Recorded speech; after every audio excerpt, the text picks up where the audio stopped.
In this video, we're going to take a look at something we're going to be seeing throughout the next several sections of the course, and that is what is known as p-value.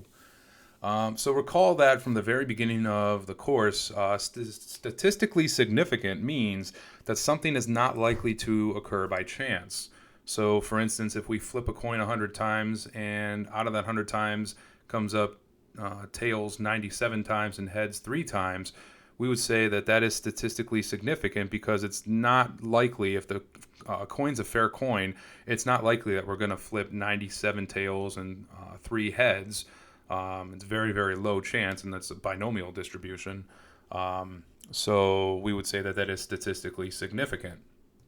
So p-value is related to that, in that the p-value is the probability of obtaining a sample as extreme as the one obtained, and this is the key part here, under the assumption that the null hypothesis is true.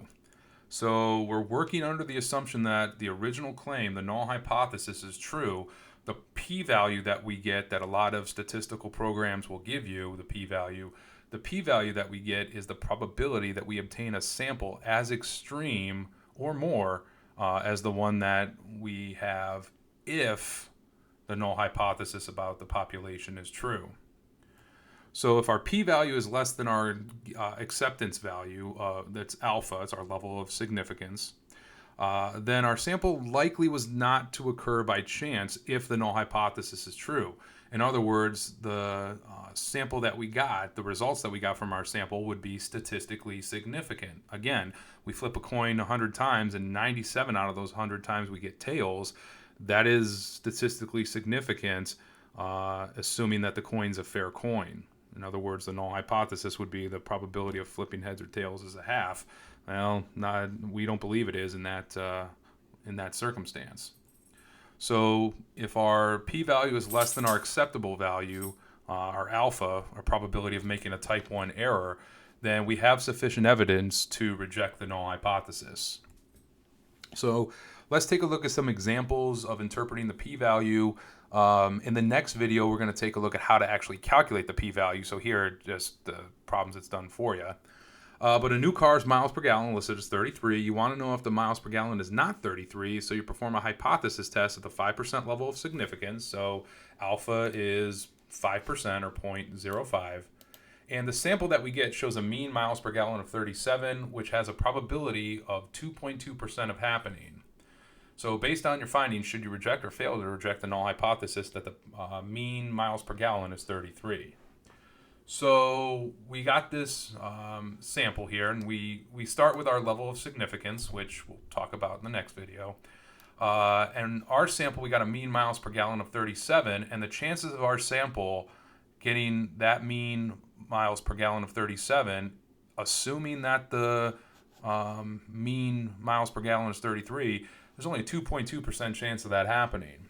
So if the null hypothesis is true, if it's true that the mean miles per gallon is 33, then the probability we would obtain a sample mean as extreme or more than 37 miles per gallon is 2.2%. So our p-value is 2.2%, which is less than our significance level of 5%. So we're going to say at most 5% type 1 error here.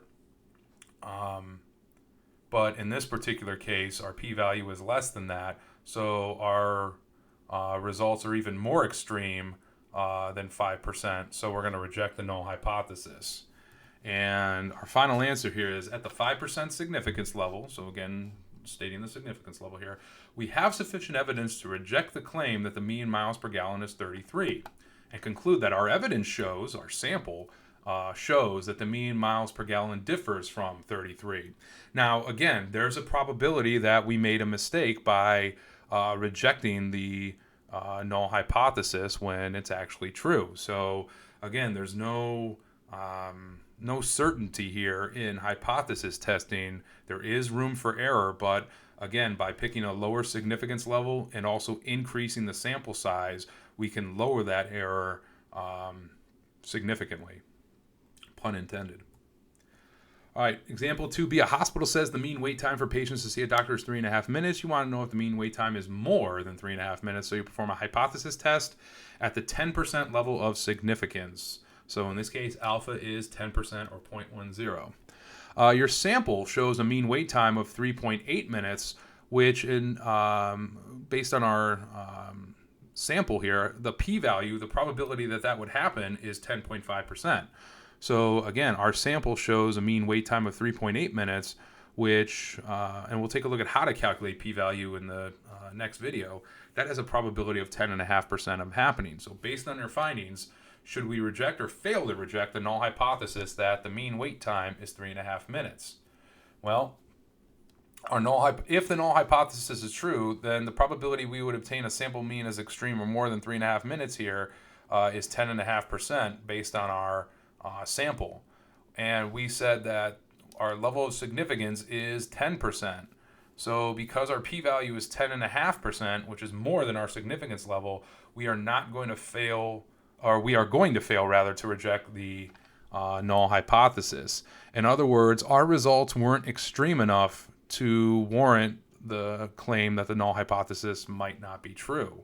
So since 10.5% is bigger than our acceptance level of 10 or significance level of 10%, we are not going to reject the null hypothesis. So at the 10% significance level, we do not have sufficient evidence to reject the claim that the mean wait time is 3.5 minutes, and thus there's not enough evidence, at least in our sample, to conclude that the mean wait time is more than 3.5 minutes.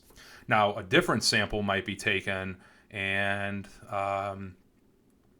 based on the results of that sample, it could be, even at the same significance level, it could be the evidence could be strong enough that the null hypothesis is not true. But as far as the sample we took goes, it's we can't reject the null hypothesis.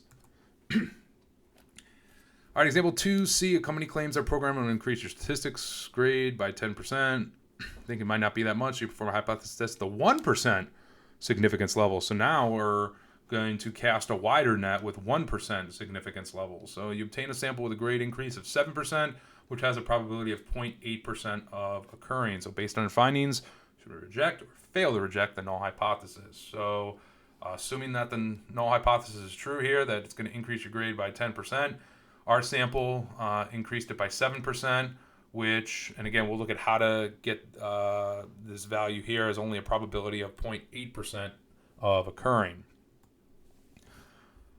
So that chance of occurring is our p-value, 0.8%. And since our p-value, 0.8%, is less than 1%, slightly less, but still less, we are going to reject the null hypothesis. So our results are more extreme than our significance level for that null hypothesis of the mean increase being 10%. So p-value is less than our alpha. We reject the null hypothesis. So at the 1% significance level, we have sufficient evidence to reject the claim that the mean grade increase is 10% and conclude that our evidence shows the mean grade increase is actually less than 10%. So, all right, that about does it for this video. Thank you for watching. I'll see you next time.